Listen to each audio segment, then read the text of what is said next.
Hello my fellow crafters and welcome back to Inspiration for Cards. My name is David and today I'm going to be making, I think, a card.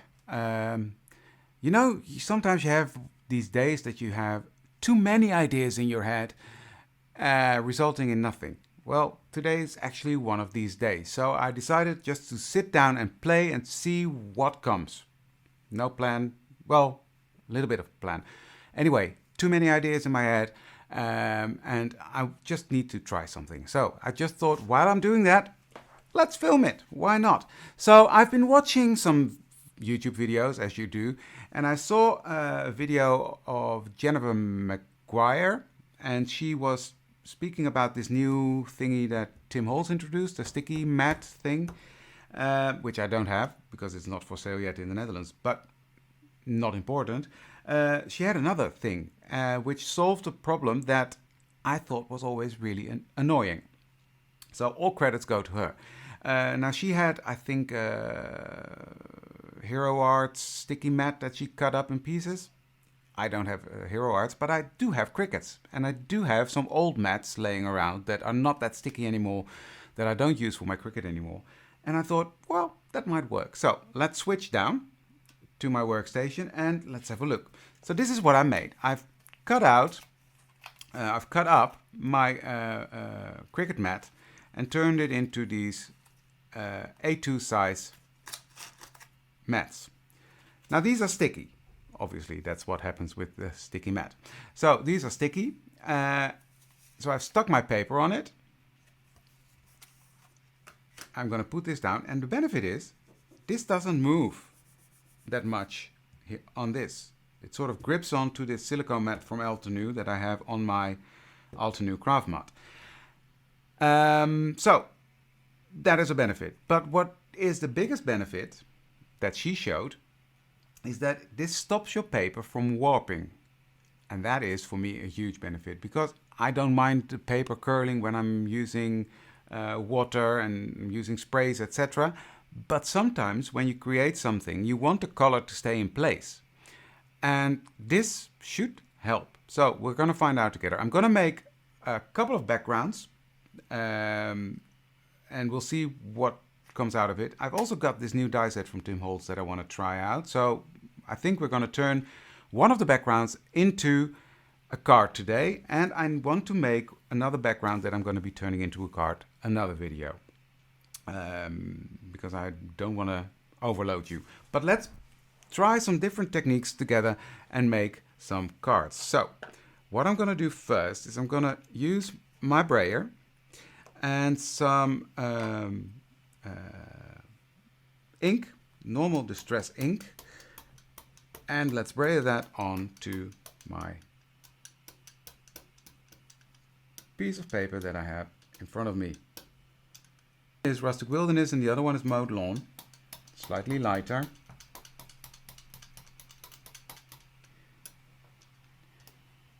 And I want this to be on there. So I'm going to put quite a good layer of ink on there. And this is not going to look perfect by all means. But let's see how it turns out. This is also, I saw Jennifer do this and I thought I have to give it a go. So to be honest, all credits go to her. Next I'm going to take some salvage patina.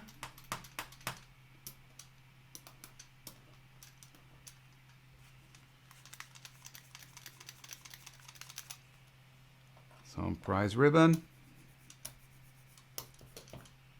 Beautiful blue, by the way.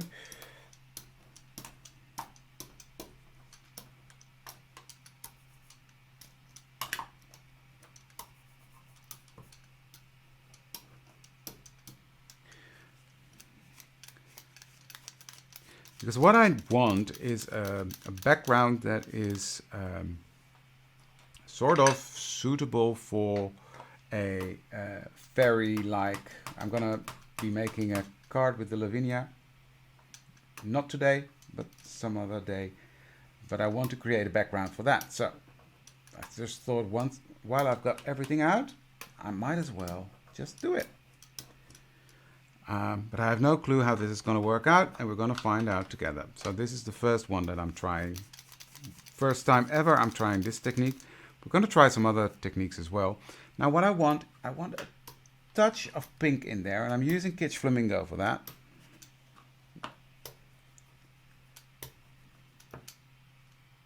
I'm just putting that over that blue. Now it's not going to be much, it's not going to be very visible, but it will help with blending these colors together, I think.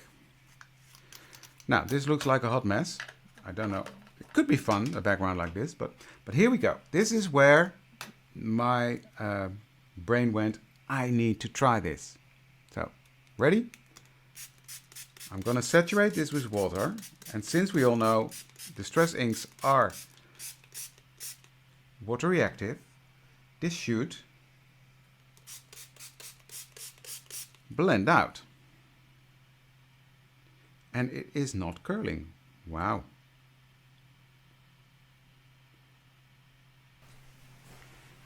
But what definitely is working, it's not warping. The color is staying where I want it to stay. And that's something that I really love. Mica stain, empty tomb, because I want some glittery sparkle on there.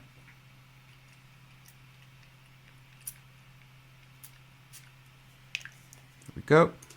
But again, put some water on there to blend that in. So what I'm going to do, I'm going to put this to the side and I'm going to let this one dry. Okay, so I've got another piece of the sticky grid thing, the mat that I cut up. I'm going to take some distress watercolor paper and put that on there. But I'm really happy with how this worked out. It's really keeping it flat. So I'm going to go direct to paper with Kitsch Flamingo without any rhyme or reason. I'm just putting it on there. And these are the normal inks, so I'm not using any of the oxides. These are the normal inks. Then I'm going to take some prize ribbon. And I'm not going to worry about blending because the water will blend this for me. And why not put in some salvage patina here and there. Okay. Now if this works, this is really a quick way of doing it. But again,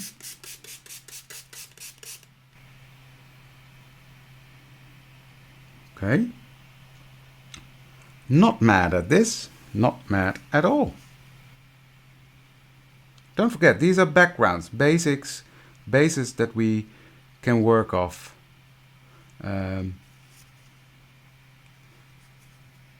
can blend on, etc. So that is put to the side as well. I'm so tempted to dip into this, but no, why not? In the end of the day, it's just paper, right?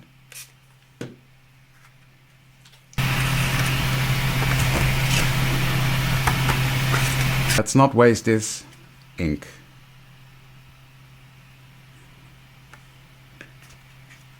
That's a cool first layer.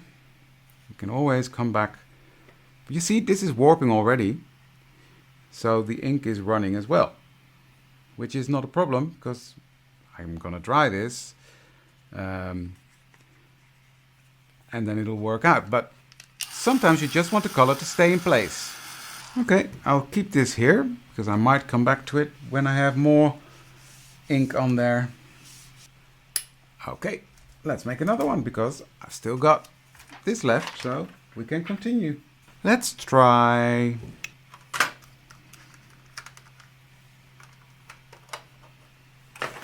I'm just gonna have some fun. I'm gonna do some seedless preserve, festive berries to go with that, because why not? I need to get a re-inker for this one, but I'll get there. That'll have to come on another day. Maybe throw in some pink, picked raspberry. Yeah, that's fun. Now let's see how this is turning out when I completely soak this in water. because that's the idea of this technique.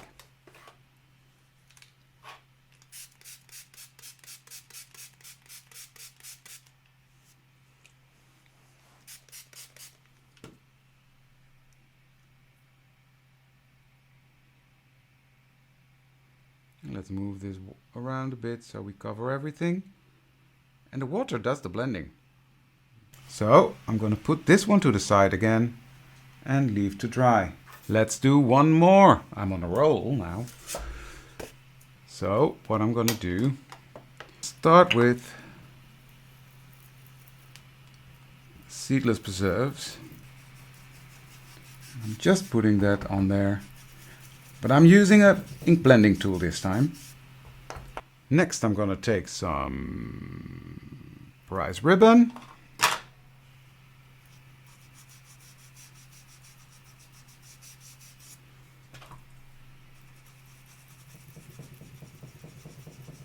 I'm just packing this color on there. I'm not doing much in the sense of blending, but I do want to make sure I have enough of each color on there. But I don't care if it's blotchy or anything. So this was prize ribbon.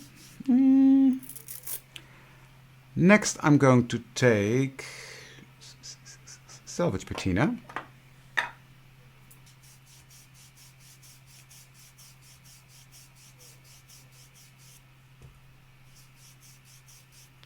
Like so.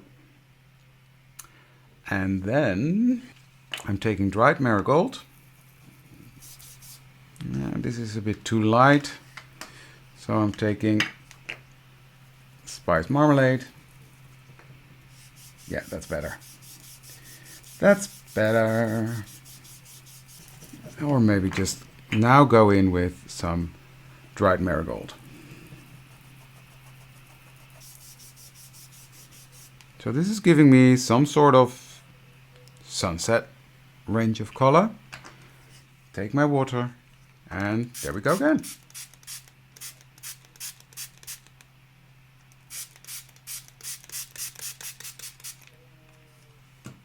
And that is fairly it. I'm not gonna do a heck of a lot more to it. I just want this water to be moving a bit. And I'm gonna put this to the side and let this dry as well. There we go, that's on there again. And actually this is really working out well. That trick of this Cricut thing under there, or a sticky mat from any brand, works.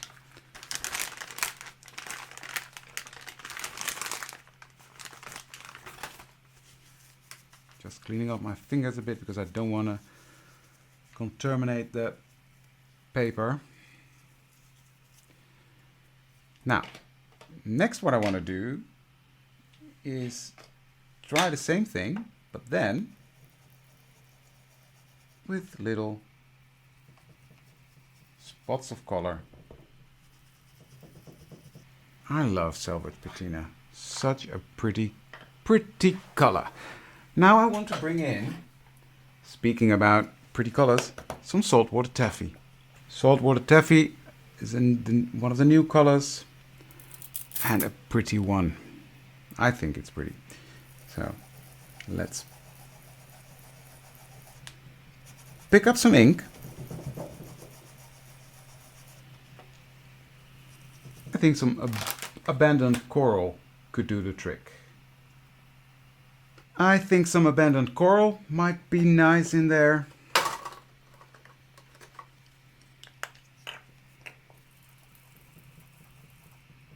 Just inking up my sponge. Yeah, this is what I like about abandoned coral and saltwater taffy, because they are some sort of related, but abandoned coral is a deeper shade, so just gives it a bit more oomph. Does that make sense? You feel me? But then I want one more color, some peacock feathers. Beautiful color as well, and I think that's beautiful also with the selvage patina. So we've got two colors within the same color range in a way, because I think Peacock Feathers is also a more intense teal color. Is it teal? Whatever. A more intense color version of Salvage Patina. And then we've got the same with Saltwater Taffy and Abandoned Coral. Okay, so we've got a spotty, blotchy background. Now let's see what happens if I spray this. What I've got here is some water with perfect pearls in it. That one will give it some nice shine. So instead of just water, I will use this, and I will just soak this and let it do its thing. Now while these are drying, I want to try something else, and I'm using oxides. And I'm using oxides for that, and I'm going to use my blending brushes, just because I want to see what that does. So I'm taking out some blending brushes, taking out a piece of paper, and I'm going to do the same. I'm going to just blend a bit on there, but what I want to do is I want to sort of create the Northern Lights. Ambitious much? No. So let's give that a go. I'm going to use some Salvage Patina for that. I'm just going to blend that on here. Come in with Villainous Potion, a dark and moody purple. To accompany that beautiful Salvage Patina.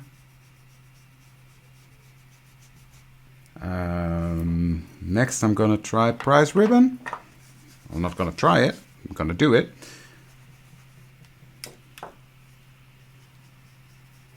And bring that in. Again, I'm not going to be bothered too much for perfect blending. I'm just bringing in that color.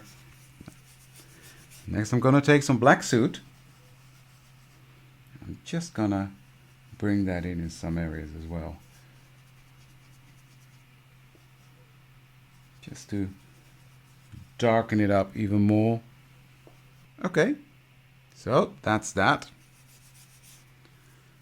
And then I'm going to come in with my glitter spray bottle again. Now these are oxides, so they will respond in a different way. But we'll see.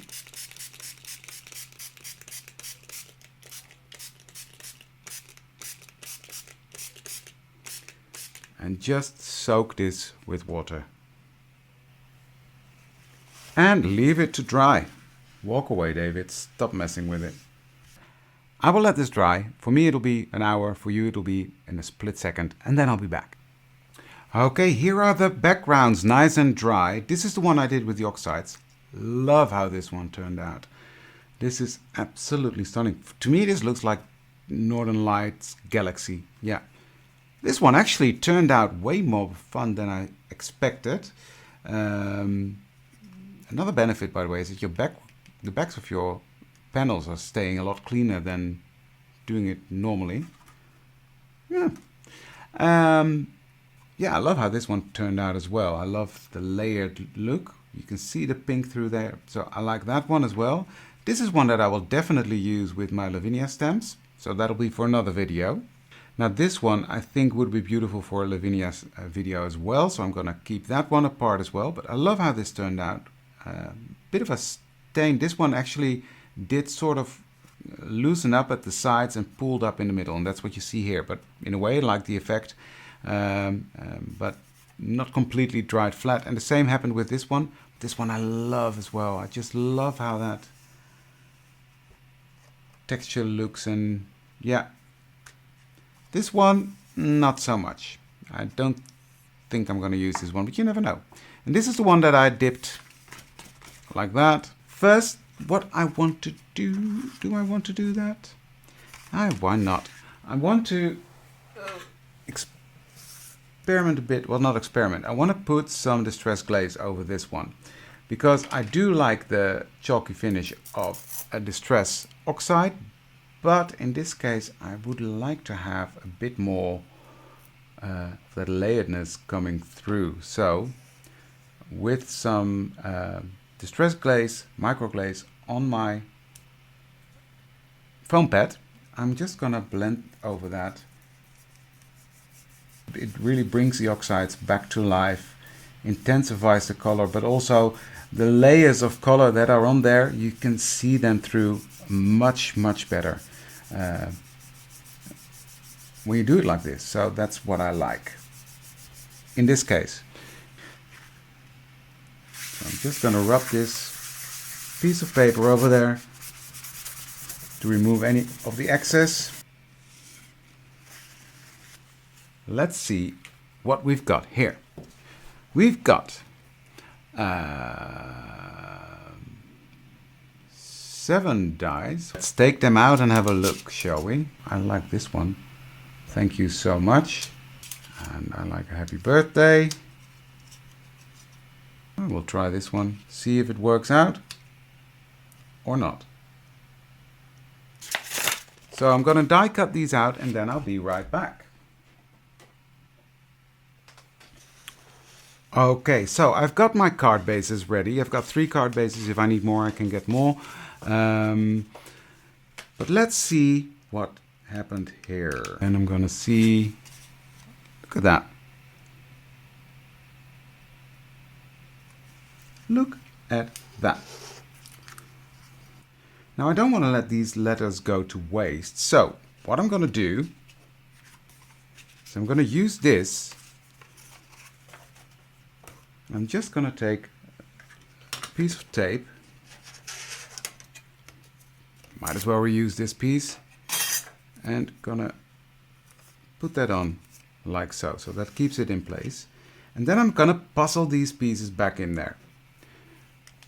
So that'll take a while, but how I do that is quite simple. I'm going to take some glue, and this will function as a template for me.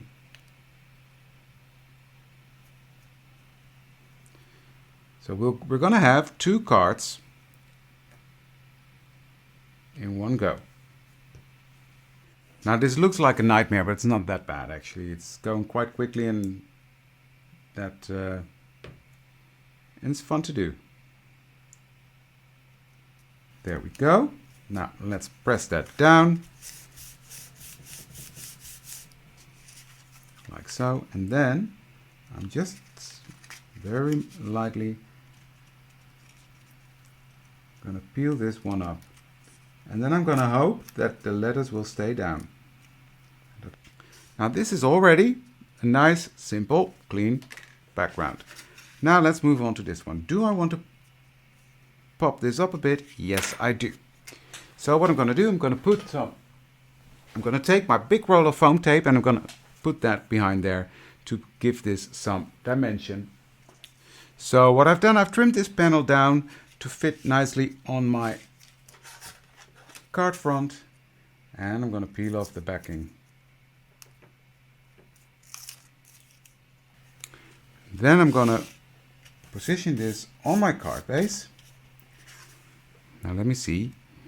It has to be straight, right? Like so. Nice border around it, and that dimension gives it some shadow. That's that, but I do want some embellishments because it's a bit plain now. And do I want this to be, yeah, I do want that to be on there.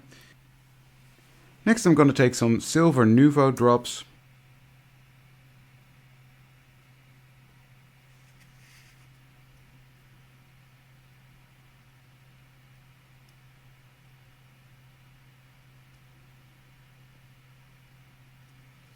There we go. Now, of course, these Nuvo drops need to dry, but I think this is a nice, pretty, easy, simple, quick card. So here we have another one. Now, in this case, I'm not gonna do the inlay thing. because I think this panel is nice and fun. What I'm going to do, I'm going to take this new embossing folder by Tim Holtz. It's a Sizzix one, beautiful 3D. So what I'll do, because it's a 3D, I'll take my spray bottle of water, spritz my cards just lightly 3 times, put it in there, close it up, and run that through my die cutting machine. Beautiful, beautifully embossed.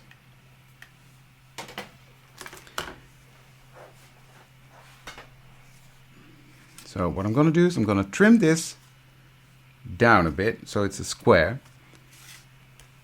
Okay, so I've trimmed down my embossed panel. Love this beautiful look.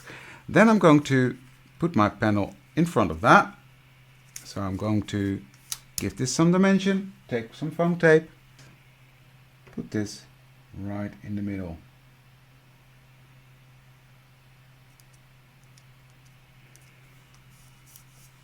And I really like these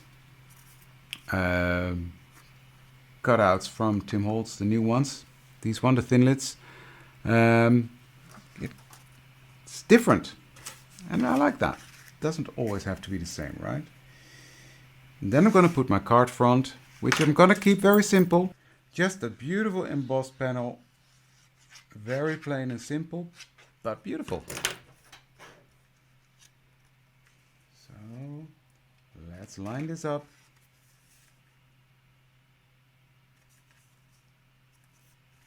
And here we have our second card.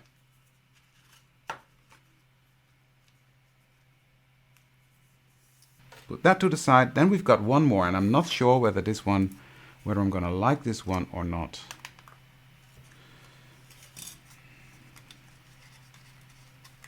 But we'll see.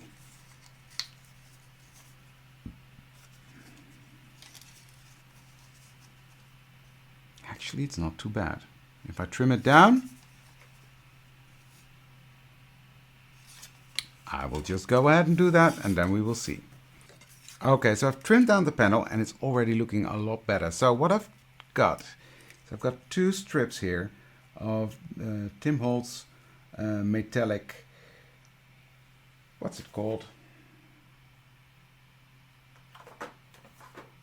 I've got 2 strips of this metallic craft stock from Tim Holtz, and I'm gonna put that on there as well. So it's time to assemble the card. I'm not gonna give this one any dimension.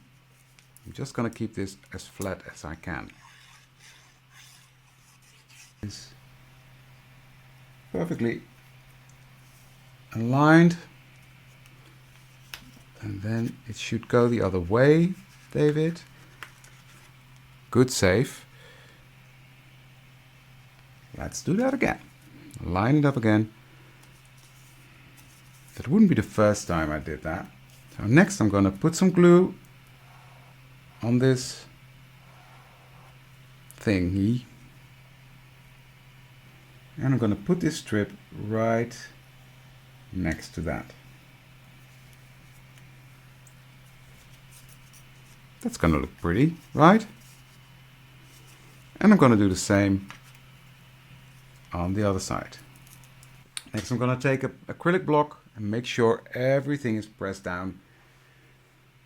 So I'm going to leave that to dry while I'll clean up my mess, because I did make a mess this time. Well, I always do. So this is all nice and dry now, the glue. Trimmed off the edges, the excess, and there we have the final card. So I think these cards turned out really nice. Clean and simple, fun way of ink smushing, blending, etc. But this one, absolutely adore this new 3D embossing folder. It's so pretty. I keep looking at it. It's really pretty. You don't really see it on camera, I think. Let me see. But yeah, it's really pretty. Then I like the dimension of these letters on top of that. Really nice. This one turned out really pretty as well. I love the dimension on that. The way the shadow works in the letters, it's really fun. So I like how this one turned out as well. And this one that I thought I would not work out, worked out absolutely fine. It's actually one of my favorites. Maybe because of the colors, because I love saltwater taffy. I love selvage patina. But I think with this border, yeah, it really, really is a pretty card. Simple, but effective. Now this one, I'm not going to finish because there's a lot of rippage. Didn't work. My bad. I used too much glue. I know what I did wrong. And that's how we learn, right? So that's going to go away. This one, these three, I'm very happy about. If you want to see what I make with the other backgrounds that we've done, that's going to be for another video because this one has turned out long enough as is. So thank you very much for watching this one. If you like this video, please consider to give it a thumbs up. That would really help to grow my channel.